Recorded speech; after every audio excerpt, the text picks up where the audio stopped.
But the Joe, all you paying for Rolex, eh? Like the name. There's no special fucking thing. You know, there's no owner of Rolex. You don't know who owns Rolex. You know that? You know, it's like a. It's a Swiss. No, bro. It's like a.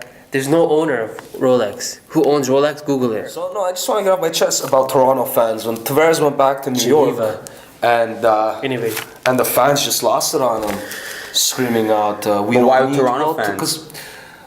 Who said Because the fans in Toronto, the Leafs and the Raptors, well, not so much the Raptors because they're pretty boisterous and loud, but in Toronto, everybody that goes to a Maple Leafs game is corporate. Everybody's wearing a suit. Nobody's yelling. Nobody's really passionate about the game. Whereas when Tavares went back to the Islanders, because he left. Oh, you're saying, yeah. He was the captain of the Islanders, and he left this year, and he went to go play with the Leafs.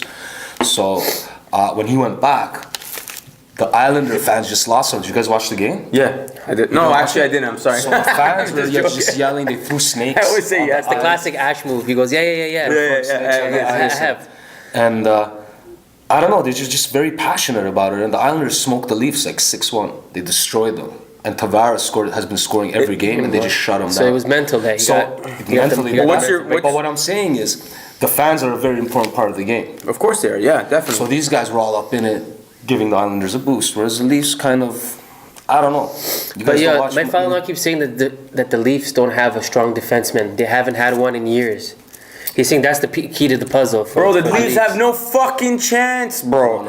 I told this at your brother's stag. I said it. I go, yo, listen, I've bled blue. JP is a witness of mine.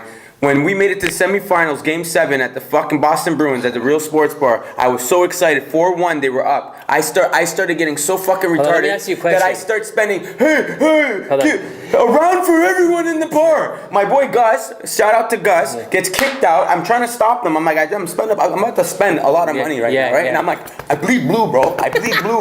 You know what I mean? Yeah. The guy's like, yo, your buddies are fucking ridiculous. He's got to go. He goes 4-2. 4-3, 4-4. Cat and JP were there. They're looking in my eyes. There's almost a tear coming down my eye. 5-4. Then guess what? When it was done, the bill came to me, bro. And then I vowed I'll never celebrate again for the Leafs till they fucking give me something to celebrate. Hold on. You guys that's your story. That's what but Leafs fans are dumb, bro. Hold on, bro. You know what I just thought of? Because you don't really watch hockey. I don't hear you. I don't watch hockey, bro. I just pretend I'm white. Okay. But listen, here's a question, right? Do you think it's okay to jump on the bandwagon when 100%. when your city is like on stage? Yes. Like an important part of the playoffs? I think it's there's no hate in that. It's mandatory. I think it's mandatory, yeah. I don't think like someone should look at you and go, what the fuck are you doing, man? Haven't been cheering for the Leafs all year. Exactly. You know No, what I mean? but see, I think those guys can suck this penis, okay? It's the same size. It's the same size.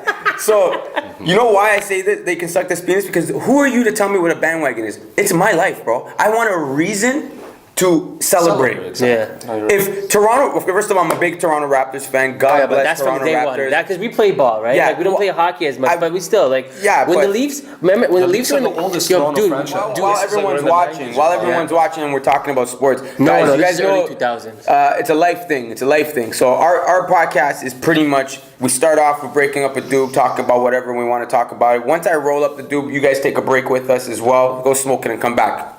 Proceed. Sorry, I just want to let everyone know just the routine of the situation. So what kind of strand you got there, Ashkan? It's called Bubba Gum. It's called Bubba Gum? Yeah. You never know what you're going to get.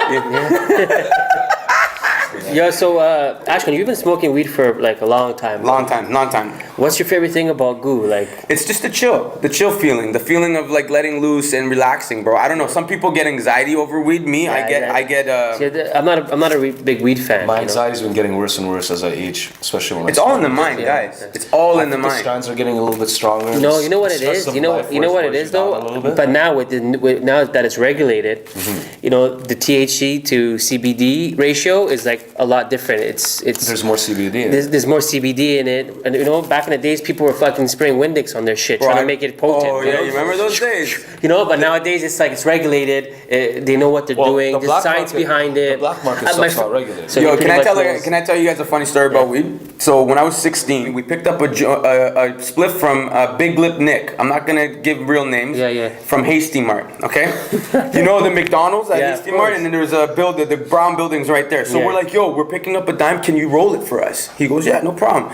So he rolls it for us. He rolled up a blunt for us, actually, right? So we start smoking the blunt, and this guy's smoking on it and giving himself supers. And I got so upset. I'm like, yo, we just paid. Mind you, we're 16 years old now. I'm like, yo, we just paid for this spliff, man. Why are you smoking on it? Give me all the spliff. So he starts giving me supers, like, I'm coughing. Smiley and Goozy are sitting right next to me. They're like, oh shit, Ash, you're going crazy. I'm like, oh, I want all the weed, us to go us. Why is this guy smoking? We paid him and he's fucking smoking. Anyway, long story short, I blacked out. I dropped and I bounced my lip off the steps. Yeah. I fell back.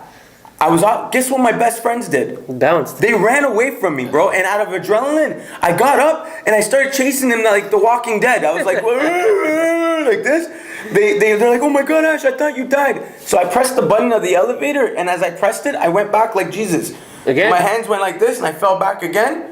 I passed out. I was knocked out. That was my first ever real bad experience of marijuana. And after that, I stopped smoking till I was 18. So the funny part of the story is I blacked out. I couldn't handle it. I was just taking all the supers. Do you know what? Do you guys know what a super is? Yeah, show us exactly how it's done, Ashkan. Do the hand demonstration. So you would put the spliff in your mouth. Yo, say it, brother. Don't You would put spray the it. spliff in your mouth on the opposite, the cherry side, Yeah. and then we would do this, like we'd grab our finger, like grab. No, our but finger. you earlier you were showing. Yeah, that's right. Yeah. Like yeah. this. Okay. Or were you trying to show like I'm sucking a punans?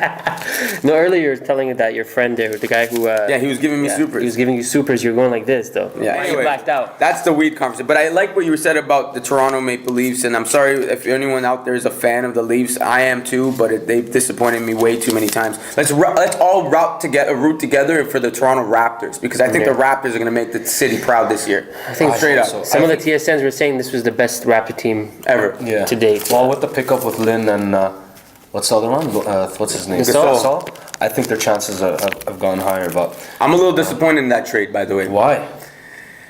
JV, man. JV now in Memphis has stepped up the way I thought he was. The way he left off the Raptors, by the way, Draymond Green is the one who injured him, right?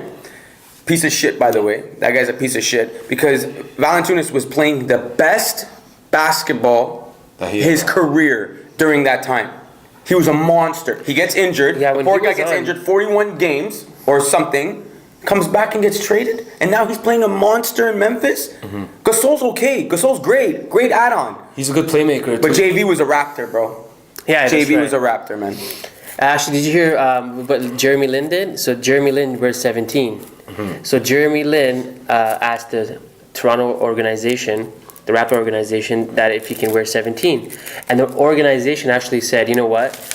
Who's 17? JV has had this number 17 for 7 years. I don't think it's appropriate for you to wear it.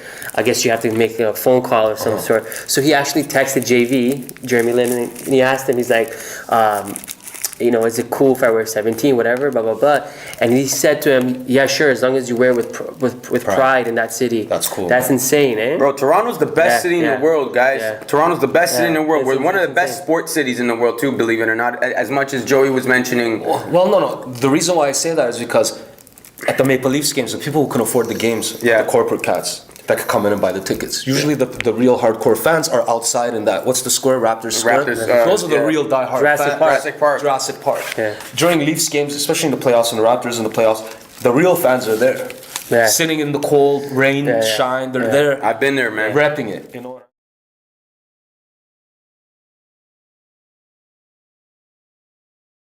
But the thing is, we love to ball break. But at what level do we stop? That's true. You know what I mean? Well, it's a fine line, right? You can dance over the line all the time.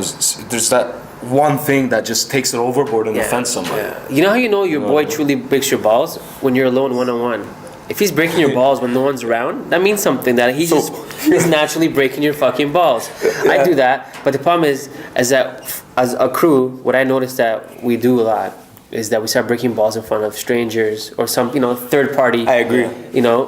People that we Who know. might think like we're not that close. Yeah, so they might think there's weakness within us, or we're not that close, or we're insecure, blah blah blah. But we're just, I don't know. I totally agree. So I'm going to add on to that point. So what I think happens in our crews sometimes, in other crews as well. I don't know other crews. Maybe someone could relate to this, but there's a lot of alpha males in our crew. There's a lot of attention-seeking guys in our crew as well, which not in the sense of like I want to be the most popular, but it's like they love the attention. We love the attention that we get. We used to always be the crew we used to be called the goons.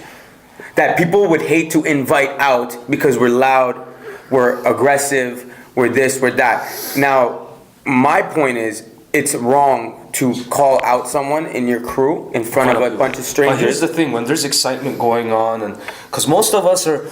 We're kind of have tunnel vision. So with our boys, we don't really take in everybody else. Yeah. So I'm not saying what I'm saying to you because there's other people that like to you might be give a shit about them.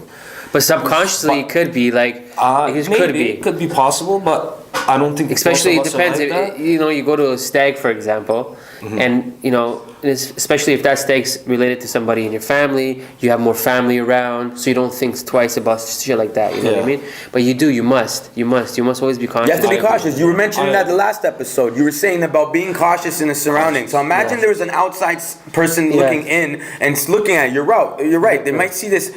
These guys either don't like each other or really like each other. You know what I mean? How can my own experiences? People take me as being rude because I break their balls. Meanwhile, I'm just trying to toughen you up a little bit. Our crew's pretty tough in that sense that we can handle that little bit of ridicule and be strong and stand strong about it. Yeah. But then when we attack other people, like let's say someone that's maybe very semi-close to us, they take offense. Like there's a lot, and right within our own circle, there's a lot of offenses taken, bro. People sometimes it's the wrong day to just talk shit about someone or say, Joe, look at your face, bro. You're tanned. Like, oh, you faking bake, bro. Maybe at that moment, this guy was like really sad at something, or and you might have. He went into the tanning salon and he's like, give me the best fucking tan you want. I want to feel great. I'm just joking. I'm breaking balls in a purpose. Hold on, but what made you go to the tanning salon, bro? Well, I'm getting my base coat for the wedding, man. I like you gotta want to look good. I like the vitamin D, man. It's all, look at all the snow around us, man. Hold on, that tanning bed can give you vitamin D? Sure it does, bro. I'm pretty sure you get some vitamin D from UV light. Vitamin D comes from the UV light. No, I think it gives you vitamin F. Fake, motherfucker. No, but really, that was just like a little bit of a segment switch. But real talk. Yeah. If you get offended and you do take it a certain way, maybe at this point in time it should stop. Yeah. Like, if we're at the age, if we're now getting offended, that means we're much more mature. We're not kids anymore, man. We can't be talking and acting like that in public. You know what I mean? Yeah. I said I was going to look it up. Anyway. So go on with that. Anyway, forget it. I get what Chris is talking about in regards to you should be cautious about what you're saying in public, to your friends especially. Like if I went around right now and said, yo, Ashkan, like nice tablecloth about his shirt. Yeah. Like people, would you get offended? No, but if you said it in front of a group of people and like maybe you don't like one of them, you know what I mean? That was not the point of it. If I don't know someone and you laugh at my boy for you making fun of my boy, I would attack that guy. I'd be like, yo, why are you laughing, bro? Yeah. Well, what's up? I'm gonna tell you a good story. So I met some random dude and a random couple downtown with my girlfriend. And so for some reason, these guys, they just wanted to chill with us, and we were going to meet a friend of ours. We were going downtown, and I told him to tag along. And this guy was pretty smashed, so was I. So I'm calling my buddy, I'm like, where are you? He comes out of the club, he's like, I'm here. And I look, and he had these white pants on. And the first thing I said aloud was, oh my God, the white pants are out. That other guy thought it was okay for him to come and bust my buddy's balls. He doesn't know him. I know this story. I know about this story. I'm gonna bust their balls a little bit. Yeah. I'll explain you what that guy told me about And I went to story. introduce the guy to this gentleman, and right away he started busting his balls about the white pants. It was like one of the first things he said to him. I'm like, oh my God. And this individual just lost it. He's like, who the fuck is this guy? Why'd you bring this guy around me? Like, he snapped. Like, they were gonna start brawling. I had to trick the guy into telling him I'm leaving. I pretty much told him I'm leaving, and then I came back in the club and I'm like, don't let this guy back. That's a perfect example. Just to get rid of him, because I didn't want him to ruin all our nights, right? I respect the guys. He could have been a bad drunk. And he was a terrible drunk. He was a terrible drunk. You know what he was saying to the guy? He's like, you look like a guy that I want to punch. Yeah. And then he forgot he said that. He went to the washroom and he comes back out. He's like, I know you from somewhere. That's how drunk he was. So that's the perfect example. You know what? No, see, it's funny because no matter how drunk I am or how good of a time time I'm having, if I see someone I barely know and he's having a good time, he's drunk and wants to tag along with me, fuck you, man. Hell bro. no, That's you the ain't same you're way. wrong with me, bro. No new That's friends, for damn- bro. No yeah, new no new friends. friends is mad. Like, you get me sober right away. You'd have to fuck with me so bad and just get me sober. I'm like, ah, man, Yeah. you just ruined my high or my But the drunk best or was whatever. like this guy had his white pants on. I can't remember the shirt, and he had his grills in his mouth, and it was just. Oh, he had grills in his mouth? Oh yeah, diamond out flossing. Oh, really? Flossing. Oh yeah. You should have knocked him out and take those. That's his boy who had that. Oh, your boy had the grills. Oh, okay. It was a good story when I heard it. It was funny, but that's the exact point that we're trying to make. Don't be making fun of situations and making other mans comfortable to make fun of your boy. Yeah, absolutely. If another man opens his mouth while I'm talking to you and says that, I don't care how big, fat, strong they are. I'll look at him and I'll be like, yo, don't fucking laugh. Yeah. Don't you know laugh what? at my friend, man. Again, what I said last podcast, don't even bother with the situation. Don't even get into it. Get out See of a it. drunk guy coming, you walk away. Just fuck off, bro. You know, just don't even enter my light right But now. what if you're both drunk? No. See, Still, but like, you know what? Okay, going back to that conversation we had last time, I was gonna ask you. Now, does your conscious, is this still working when you're drunk? Mine does. Yes, mine does all the time. And like, I can get sober in a minute if someone. I'm always sober. Someone's not- I'm always sober. I only act drunk, bro. okay. Okay, bro. That's the saying. Yo, hashtag that, dog. Yo, I'm gonna get videos of you and show you how drunk you get. But I can show videos of you too. Yeah, exactly. But I'm still. Have you the ever opposite. have you ever been so drunk that you got out of a car and walked to the wrong house and Of tried to course, open the bro. door? Yeah, like, So how are you conscious? yeah, because when you're passed out in your friend's car and they tell you you're home and you get up and you dab everybody, they drop you off on the wrong street, douchebag. That's how. No, just 3 houses down.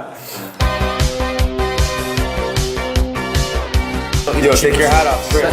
No, Take your hat off. It's not. It's life thing. My hair's a mess. I'll do it here. Okay, then we're forward. Want me to go like this? You said. Forward. Life thing. So.